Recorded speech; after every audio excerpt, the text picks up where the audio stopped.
to see you all this fine Saturday morning. I hope you are here for a pretentious panel, because that is exactly what I intend to present to you. Echoes of British poets' songs in modern anime. If you haven't read the description, there are a few clues as to who that poet may be in the title there. I am Granny Gertrude.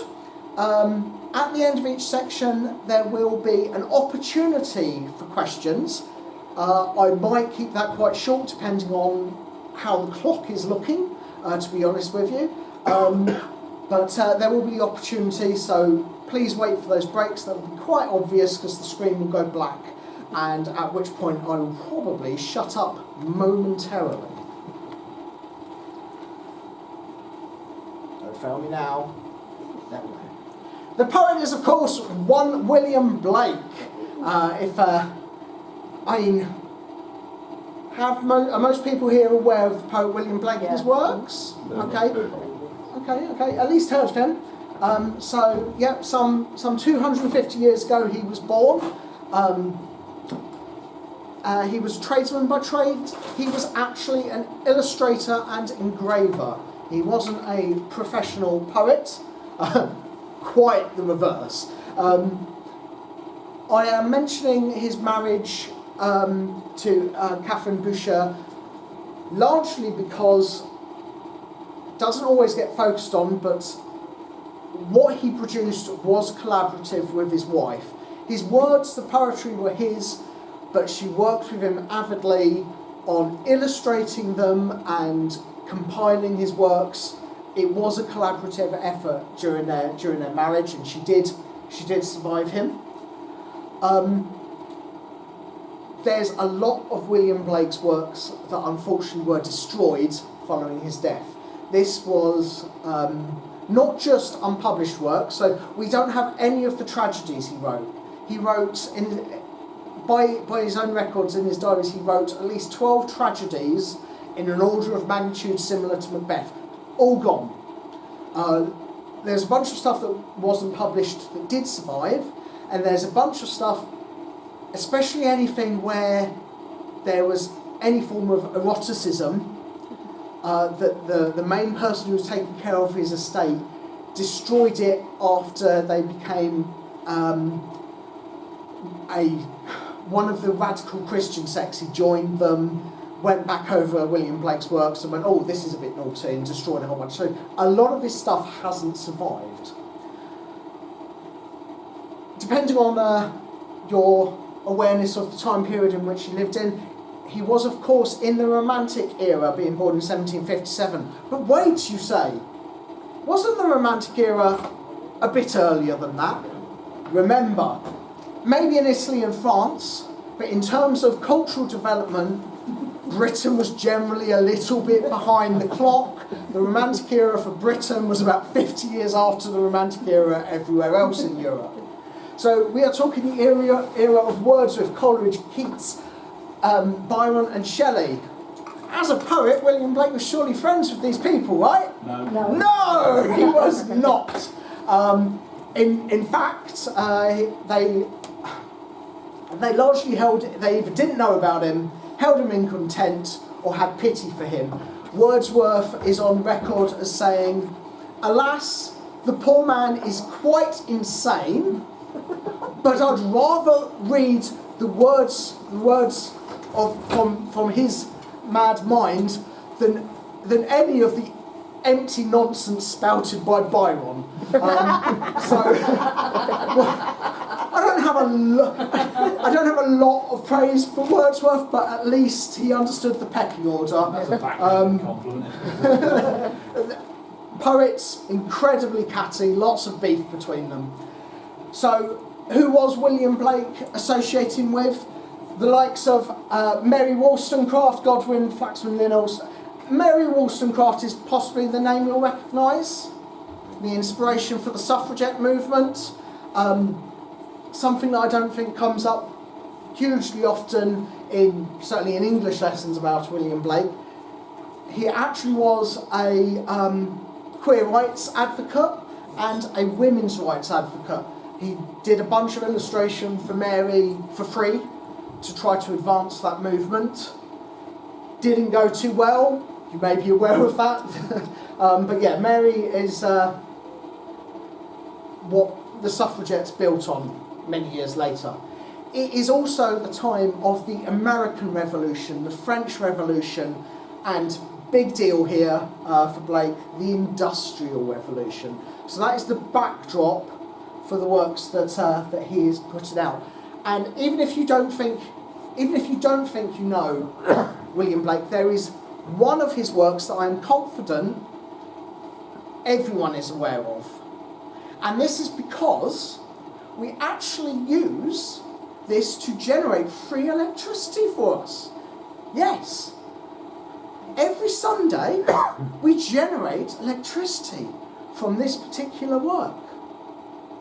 Because churches across the land, when they start singing as if it was a hymn, and did those feet in ancient times walk upon England's mount?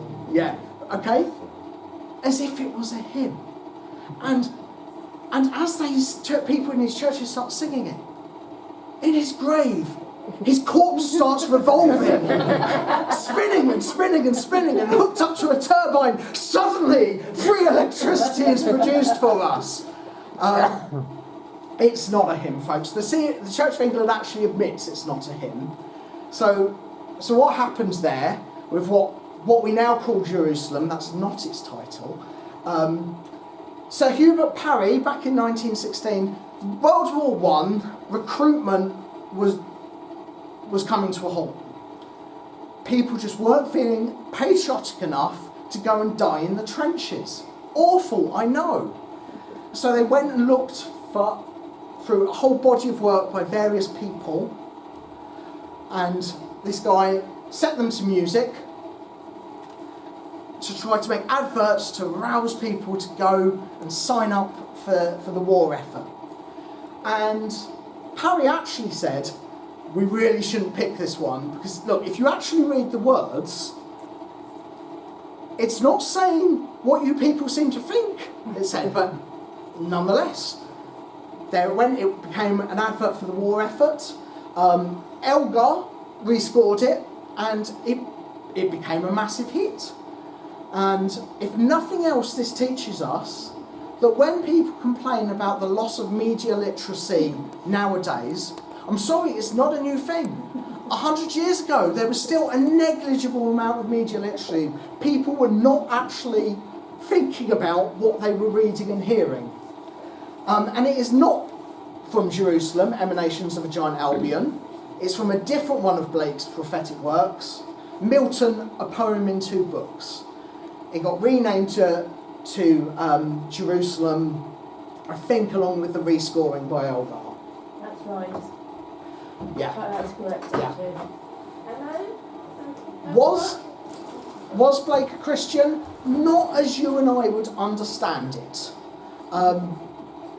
As in, he absolutely loathed the church, the Church of England and Catholic Church in particular, hated them with a passion.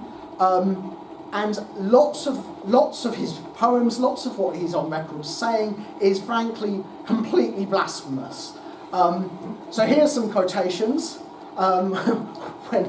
When asked about Jesus, he is the only God, and so am I, and so are you. He stated Mary wasn't a virgin at all. Jesus was born completely normally. There is no external God that fathered Jesus. Jesus just realised that the spiritual nature of humanity as a whole was God, and he just realised ahead of other people. So, men forgot that all deities reside in the human breast. He did not believe in some beard in the sky, and he particularly had beef with the church. But we are not looking at prophetic works, we're looking at something from earlier on. We are talking about Echoes of Songs, and we are talking about Songs of Innocence in 1789, before the terror in the French Revolution, and Experience after the terror. Now those 5 years are quite important. Things happened like because of the American Civil War, because of the French Revolution, what it became, there was a massive wave of repression in Britain, especially in England. Pain was outlawed. Not Thomas Paine, not the actual physical notion of pain. And an awful lot of philosophising and an awful lot of groups theorising about the nature of society. A lot of political movements were crushed. So yes, a bit of a sea change here. They were initially released separately, Songs of Innocence, Songs of Experience, but being, in Blake's own words, works about the dual spiritual nature of man, they were then compiled as Songs of Innocence and Experience. One thing I'll also note is, yes, they are poems. Blake was professionally an engraver and illustrator. If you are going to seek out these particular works, do not seek the words-only versions. They are meant to be consumed, and as anime and manga fans and comic fans, I'm sure you understand this, they are all artworks. The words were done as pictures with art around them all, and that is always relevant to the word content. Consume them as a whole if you are able. Right, what is innocence in his songs? Innocence is where we all start. It is about the unbound potential of the human soul. Children are the most obvious example. It is not a purely positive state. There are lots that children can't do. Children are also easily misled. It's not some kind of perfect state, although it's certainly better than the second state that we'll get to. It is something to be nurtured and protected. The poem here, and time-wise I would love to do more. I've got one recital that you're going to have to sit through. But this poem here is Holy Thursday from Songs of Innocence. Generally, innocence cannot survive into adulthood. You are no doubt aware that there are, in fiction at least, exemptions to that. You're all familiar with Son Goku from Dragon Ball Z, who somehow maintains his innocence even in adulthood. But that's a whole can of worms that we are not going to get into there, because he has got a kid. So less talked about that, the better. Experience. This is what happens over time. Its limitations. It's learning sadly that everything isn't possible. That because of society, you're going to need money. It's social rules and institutions. There are positive elements to it. You can achieve more as an adult than you can as a child. The poem here is also Holy Thursday. The words are very, very different to the Songs of Innocence version.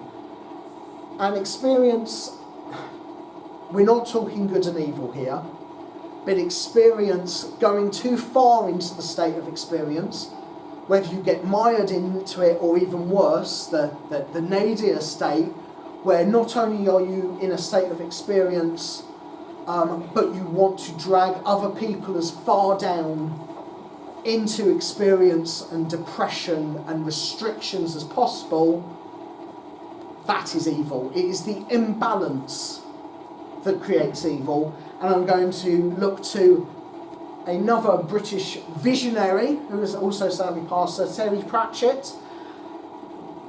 And I think absolutely he summarised it actually better than some of these flowery poems. Evil begins when you begin to treat people as things. That is very much the state of experience. My favourite poem from Songs of Experience is London. And I am, even though the clock is ticking, going to insist on reciting this. If my eyes leak, do not worry, I'm not ill or anything, I just particularly love this poem. I wander through each chartered street, near where the chartered Thames does flow, and mark in every face I meet, marks of weakness, marks of woe. In every cry of every man, in every infant's cry of fear, in every voice, in every ban, the mind-forged manacles I hear. How the chimney sweepers cry, every blackening church appalls, and the hapless soldier's sigh runs in blood down palace walls. But most through midnight streets I hear how the youthful harlot's curse blasts the newborn infant's tear and blights with plagues the marriage hearse.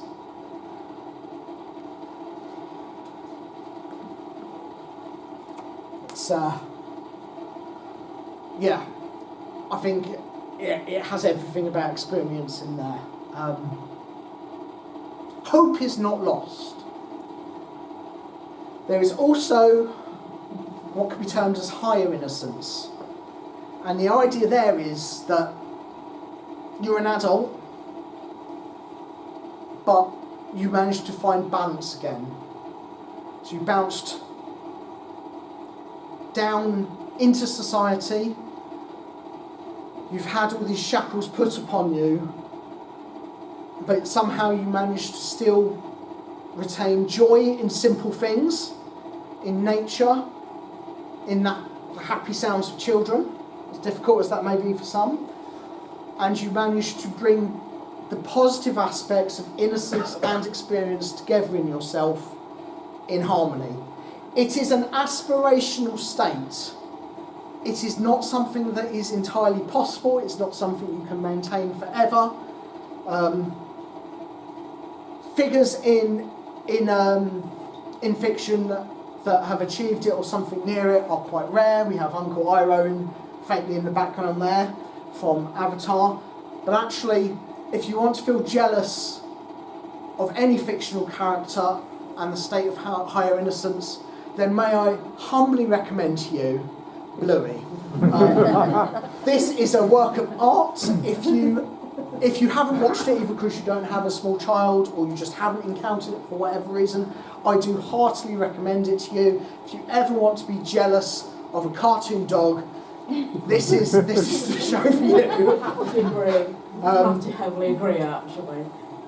Now you might think, well, William Blake, if he wants this state of higher innocence, he wants to espouse this, his works are quite accessible, right? He didn't believe in spelling things out. And there were a couple of reasons for this, but yes, what is grand is necessarily obscure to weak men. Look, if you're not going to put the effort in, you don't deserve enlightenment. Neither youth nor childhood is folly or incapacity. It's like, kids can get this. As an adult, I'm sure you can if you just try to wrap your head around it. He wasn't trying to be a gatekeeper or pretentious, though could certainly be read like that. The other reason, like I said, in the wake of the French Revolution, the American War for Independence, there was this massive crackdown in England as it slid towards what was not then called fascism, but was fascism. And you had to be quite careful not to get shut down and arrested. So there are two reasons why for this. Right, I am running behind, so there's a very quick opportunity for questions. Brilliant. Our first anime is going to be Trigun. It is the classic Trigun. I know I said modern anime, I forgot that it's almost 30 years old. Right, and back at this point, the idea that you'll get a season 2, you'll just have to wait 8 years for it. That's not how these things worked. The anime was getting made, the animators didn't know where the story was going to go, and you could either try to make a story out of it, or you could just have it dribble away, and that was likely to be it. And in the case of Trigun, it was still being written. A lot of this anime series is not canon according to the manga, but it is still a complete and whole story, and I would argue they took a good one. And what they did, I will now claim to you, is they revolved it all around one central conflict, and that central conflict is innocence and experience. Vash and Knives, as children, not human children, they simply have an argument. And everything that happens in Trigun is them having this childish argument and refusing to cede to the other's opinion. Vash refuses to evolve past the teachings of his mother figure. Knives, honestly, is fairly justified in saying, well, actually, humans suck, and I'm not sure if I have to choose humans or everything else, I'm not going to choose humans. And they throw, Knives throws all of these threats at Vash, not thinking that they can win. He understands how nigh indestructible him and his brother are. It's just, I can't use words to get through to you, so I'm going to have to put you in a position where you cannot, the evidence of your eyes is too much for you. And this is that core argument they have. There's a butterfly trapped in a web. Vash is dithering, oh, the spider's going to eat the butterfly. And Knife says, look, one of them's going to die. The spider from starvation, or the butterfly from becoming food. You can't save them both. And Vash's like, I really want to save them both. That's completely illogical. You stupid child. And that's the whole, that is the whole show. That is the whole show of Trigun. And how it resolves is, and I don't think enough people appreciate this when watching the original Trigun, they just want the action. Vash loses. Knives wins. Vash loses the argument. Vash is forced to kill the spider. Ultimately, and Knives has won the argument. Then there's the one last final episode, and what I'd argue, we've had finally Knives has got Vash to transfer from innocence to experience, and then Vash realises very quickly they have one episode left. The journey doesn't have to stop there. Just because sometimes experience is necessary, it doesn't mean you have to throw innocence into the bin. In the climactic fight with Knives, Knives fires his gun with black energy, and Vash goes, well, actually, and you get this yin-yang symbol, very subtle, and it goes just like, that's not what I made the gun for, says Knives. So Vash is like, that's what I'm going to use it for. In losing the argument, Vash has become a more complete person. His development stopped because he was not willing to take that step into experience. And the moment he does, he's far stronger than Knives, who has similarly not moved on from his state of experience. And in the end, he becomes his brother's keeper. He moves towards the future. He has achieved, at least in that moment, a state of higher innocence. The reason I chose Trigun first is because, frankly, it's a slam dunk. If you don't see how the whole show was innocence and experience, then you've watched it as an action series, and that's fine. Sometimes you can just enjoy things like that on the surface, but absolutely I feel the anime studio, the way they didn't know where the show was going to go, this is what they pinned it on. I think it is an incredibly cohesive work, considering they had no idea where the manga was actually going to go. Any questions on why I own you? Yeah. And it's nice and easy. Oh, one. You've used the Christian analogy, innocence experience. Oh, yeah. Based in Japanese between Buddhism, Shintoism, and their beliefs. I'm not convinced by that one. I would say, obviously, innocence experience is rooted in the Abrahamic religion's Eden creation story, absolutely. And I think that story has made it wide enough. I'm not claiming that Blake is the only person to have thought up innocence experience. I'm not claiming that these anime studios have based their works on William Blake. But I think that William Blake's transformative vision of that Eden origin story is the first example of that because of when it happened in the Industrial Revolution. I do not think the ideas in the form that Blake presented them came prior to that. Yin Yang was simply the visual symbolism. A lot of Blake's works are around the duality of man. There is not just innocence and experience, there are others. We are just handling innocence and experience today. I don't think Buddhism and Shintoism really came into this particular one. Interestingly though, won't read about time, but the Buddhist state of enlightenment and the state of higher innocence, I would argue, are not equivalent, they are not similar, because higher innocence is something that is in motion. In order to be in that state, you have to be effecting change, and that is not the same thing as the Buddhist nirvana, in my never humble opinion. Right. So, our next one, the manga author, he wrote a marvellous, if somewhat depressing work, but with it, he had put all of his internal demons down on the page, and he was ready for something new.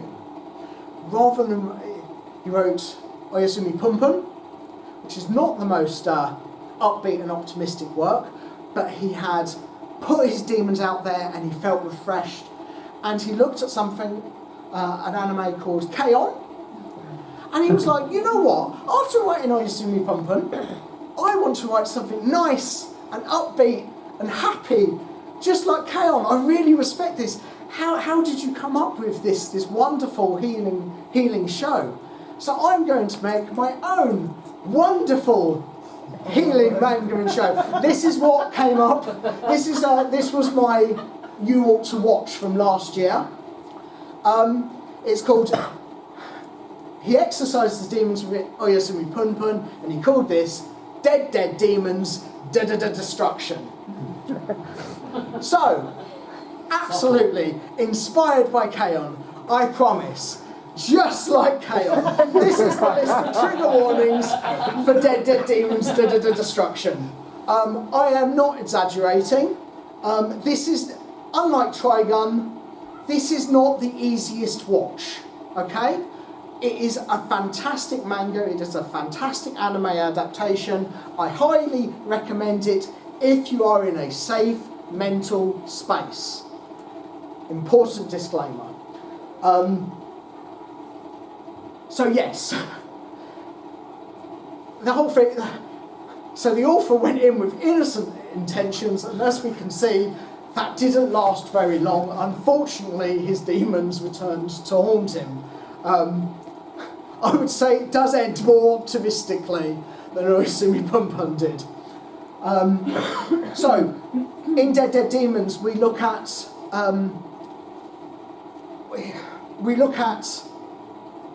the kind of stories that we tell to children. Doraemon is explicitly mentioned for copyright reasons. They have this; it's replaced by this little mushroom guy instead. But the girls in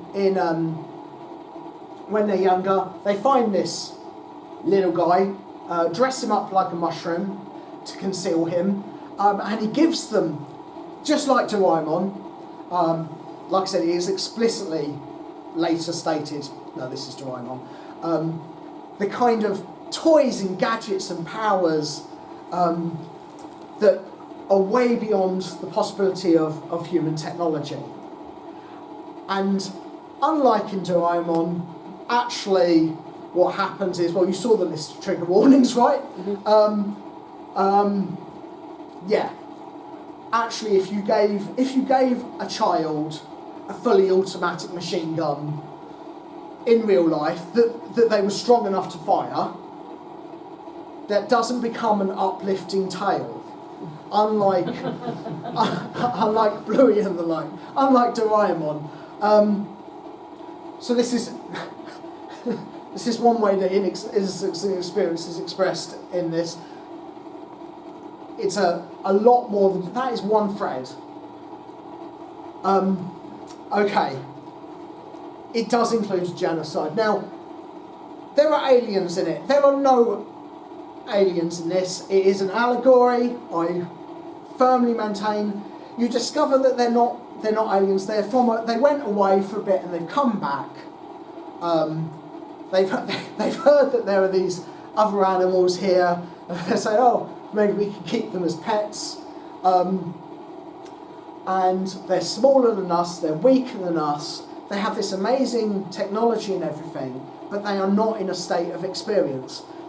They're, at least at first, virtually incapable of murder. They are unable to understand why the American president would preemptively nuke them without even trying to communicate with them.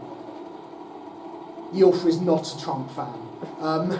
It is quite clearly Trump. They've barely changed his appearance. The aliens, like I said, they're not aliens. They are the idea of a more simple human existence without capitalism, without all of society's condemnations, and the point is they just can't survive in modern human society. It gets absolutely crushed. Any attempt at it, brutally murdered, rejected and brutally murdered. It's quite harrowing at points.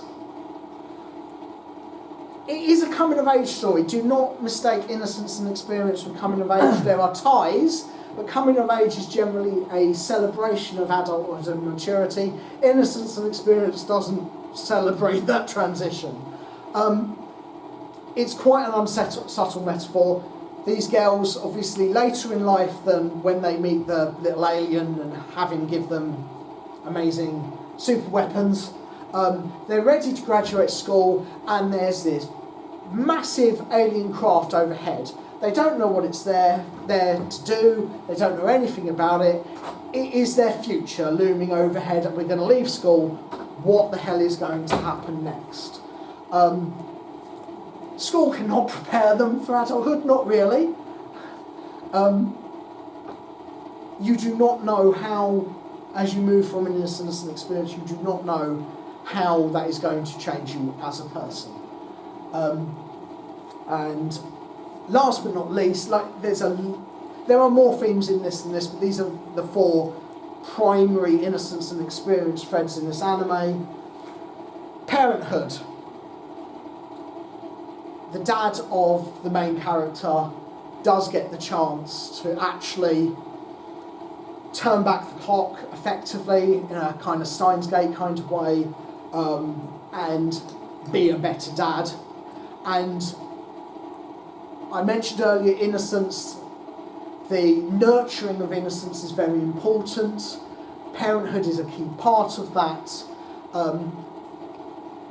There's no aliens in this. There's no real-time travel in this. It is looking at the possibilities of the human spirit, and there's an explicit overture to parents that the ability to create a functioning adult or a mess, it's not entirely a parent's responsibility, but the amount of power that a parent has to do that is massive. How many people have watched Dead Demons Did Destruction? It's an amazing show, right? It's not an easy watch, right? No. I do heartily recommend it. Right, I am going to have to speed up massively. Okay. A last one. I was going to do Paranoia Agent, but like Trigun, I realised it's like almost 30 years old, and I said modern anime. Shonen fathers. In shonen shows, generally, especially traditionally before this, the one I'm going to do came out, what makes you special is who your dad was. We've got some examples here.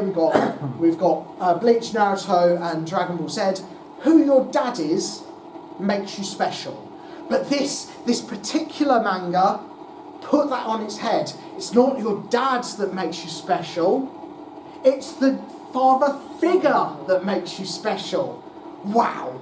It doesn't have to be your biological dad. This is such a sea change. Can anyone guess the manga in question? Boku no Hero Academia? Yes. Yes, it is, of course, My Hero Academia, which is about adoptive fathers waging a proxy war through their children. Okay? You may not have thought of it like that, but now that I've said it, if you're familiar with My Hero Academia at all, you will realise that is true. It is grown-ass men adopting children for their warfare. That might not be how the author wants it to be thought of. Yes, it is, of course, My Hero Academia. You have hero versus villains, but that's not Innocence and Experience. You have good parenting versus bad parenting. There is a lot of this in My Hero Academia. If I would go through it more, but I am way behind. It is a massive tale of innocence and experience. The finale of the two child proxy fighters, the two child soldiers that have been raised by the two sides, it ends up not being a physical fight. It is a fight of their souls, of their spiritual nature. It is 100% a conflict between innocence and experience. That's the one versus Shigaraki Tomura, versus versus one of the war daddies, All for One. He wants to experience that sense of control, dragging people down into experience. That is his goal. The biggest enemy, honestly, in My Hero Academia, even bigger than All for One, frankly, is the public and public opinion. And My Hero Academia covers that in particular with regards to people with powers that no longer look human. This could be a panel by itself. If this interests you, maybe it'll be next year. My Hero Academia also covers how innocence and experience interacts with mental health. There are no questions that there are various people that do evil acts in My Hero Academia. That does not stop them. That poor girl is as much a victim as many of the civilian casualties or the kids being turned into child soldiers. That could be a panel by itself. Deku's personal journey, no notes here. If you are familiar with it, he starts off in a state of innocence, very much so, and what begins as good versus evil develops into, wait, this isn't that simple, develops into, he ends up mired deep in a state of experience, rejected by the public, going close to killing himself just desperately to effect positive change because he has lost hope in himself, pushing through to regaining that hope, and the finale against his fellow child soldier, and the aftermath as a teacher. He is orbiting that state of higher innocence. even without all the other stuff in My Hero Academia, which I've said there is plenty, but low time, Deku's journey itself is enough. That this whole thing, it's not good versus evil, it is much more about innocence and experience, that dual nature of man. Right, 5 minutes.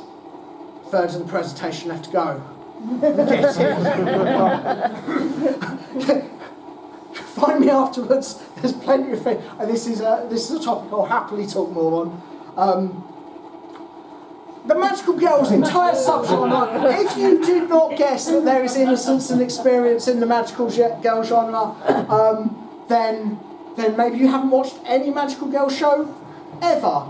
Whether we're talking about Magical was originally going to be one of the anime I did in this. I think it is reductive to just talk about in terms of innocence and experience, though, so I didn't, because it is a much bigger beast than that. And obviously it's not just Japanese magical girls. The hottest magical girl property of last year is replete with themes of innocence and experience, and that wasn't from Japan. Yes, it's this magical girl show, movie. If you were not aware, if you want to tell me that K-pop Demon Hunters were not magical girls, find me afterwards, fight me. If you do not realise that Ruby's personal battle is one of innocence versus experience, and the redemption here is a beautiful movie. Absolutely brilliant stuff. Giant robots, I'm afraid it has even crept into giant robot shows. Obvious examples in some recent Gundam shows. Yeah, I'm sorry, your giant robot purity has been defiled. Following Evangelion, everything is permissible. I really enjoyed Witch from Mercury in an innocence versus experience kind of way, amongst other things. Fantastic show, highly recommend it. Healing anime. Now, I'm not going to dwell on this because I'm almost out of time, but this whole genre, and it's not just anime, came about as a response to the earthquake and the sarin attacks in quick succession. Healing anime are quite genuinely a boon for your soul. Yes, they may be boring, but you know what? Sometimes you need to take that step out of competitive media and just enjoy things a little bit. I could talk more on this, but like I said, it's a bit of a whistle-stop third. Like Isekai, I'm afraid, in the innocence versus experience scale of things, Isekai is actually a sign, frankly, that an awful lot of authors are deeply mired in experience. A lot of it is deeply problematic. I'm looking at you, Shield Hero. I'm looking at you in another world with my smartphone. I'm looking at, there is some horrible, horrible stuff being written, and I don't think people necessarily understand that. Not all of it. There are lots of very, very valid isekai, and it is escapism. Sometimes you want isekai because you want to leave this world. Isekai and innocence and experience, that could be another panel in and of itself. Again, it's fine as long as you don't. It is a trap. If you start thinking, actually, I've had enough of this world, I wish I could be reborn in another one, and be given magical powers so that women crave my D, you're probably deeply in need of therapy. Can I please say it is mostly modern isekai in that regard? So some of the older ones where the You say modern, but there's 25 years of it now. Yeah, but anything pre-2000, it was always a temporary. Yeah. There was better. Right, Western animation. Okay, actually, very high percentage of Western animation aimed at a slightly older audience is full of innocence and experience. It's not just a Japanese thing. Zuko's whole damn family is a dissertation's worth of innocence versus experience, and I would like to say any Western animation where they look at sexuality and gender identity is going to be tied up with this, which should be unsurprising to you, given that, like I said, even 250 years ago, William Blake was an advocate around queer rights, absolutely replete with it.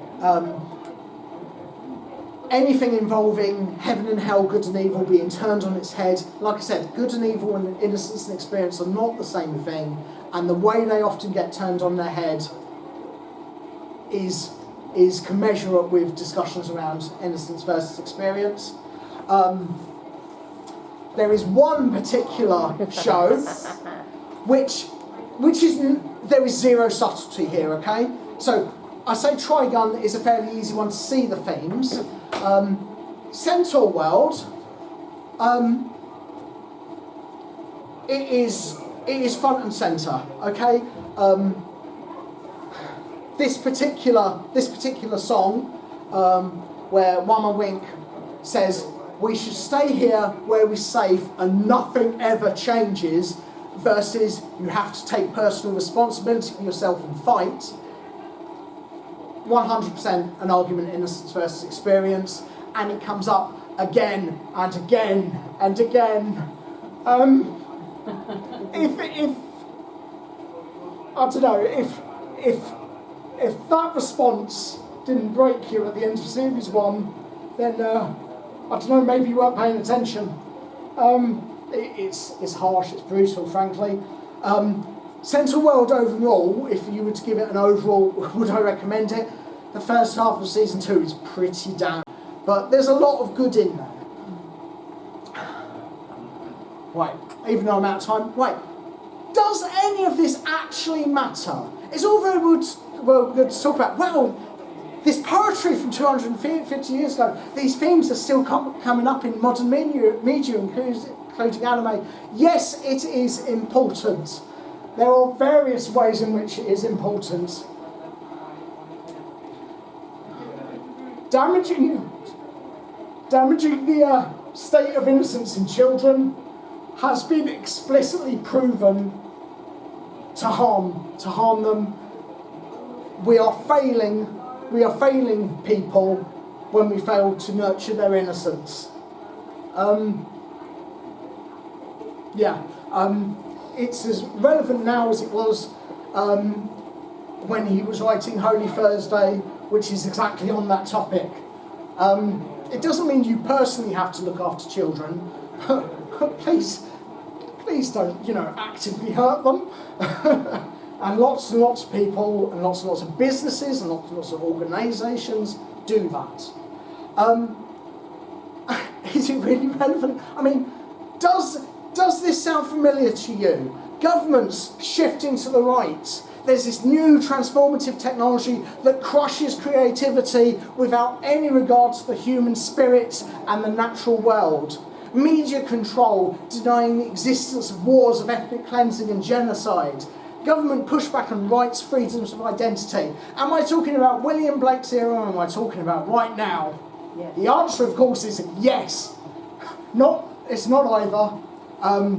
We are right now in a period that echoes the time when William Blake was writing.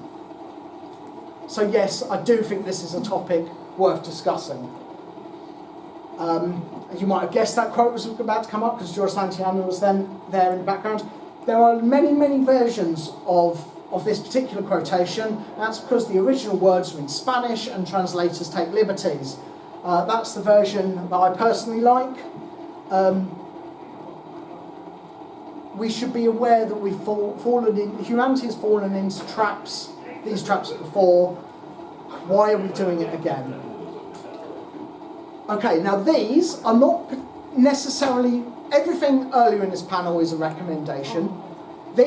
I'm not going to claim these are the greatest anime you've ever watched, but if you want something around innocence and experience, Ramen Akaneko may look like a healing anime, but actually, I will put this up afterwards, actually it is about a girl leaving an abusive workplace. And just like Higher Innocence is honestly unattainable. I'm afraid there are no ramen stores owned and run by cats. So escaping your job the way that she does is, I'm afraid, not possible. I personally enjoyed it. It is not a high-octane show. Paranoia Agent. If I did another one of this panel, Paranoia Agent would be in there. It is 100% an Innocence versus Experience, and Experience becomes manifest in that series. In fact, watch all of Satoshi Kon's works. They're all brilliant. Ranking of Kings, if you want something a bit more fantastical, about a poor little deaf boy who nevertheless wants to succeed his father and become the king in a land of warriors, in spite of the fact that he's like 3 foot tall. Okay, this is not exactly a recommendation. Takapi's Original Sin. Ooh. Wait. The reason I didn't put it in this panel is because it's less than a year old and I didn't want to spoil it for people. It is brilliant, but if you thought Dead Demons was a difficult watch, then do not go near this. I think Takapi's Original Sin is genuinely amazing. It is 150% Innocence versus Experience. It has a mostly optimistic ending. The journey is brutal. It's only 6 episodes long, so that's a plus. If you don't have much time to watch. So if you are in a mentally safe space, I highly recommend it. If you have any doubts about, if you're the kind of person that goes to, does the dog die before you watch a film, avoid. You don't see the children getting eaten. You don't see the dog dying, but you're aware it's happened. And Inuyashiki by the author of Gantz. Now, the reason I think lots of people haven't seen Inuyashiki is because it streams where anime goes to die on Amazon.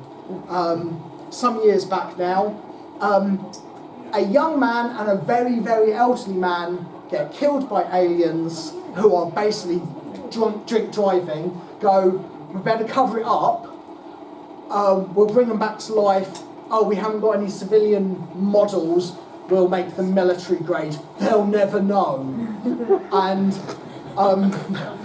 it is not an easy watch. It's easier watch than Takapi's Original Sin, easier watch arguably than Dead Demons Destruction, which is a fantastic show. It is not an easy watch. There was one episode in particular that we had to have 3 goes before Rose could get through it. But watching a very, very elderly guy trying to learn to fly his robot frame around is hilarious.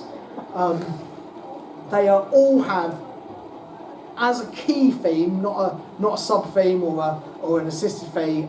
The main theme is Innocence versus Experience. Thank you very much. I think that's probably not the last question.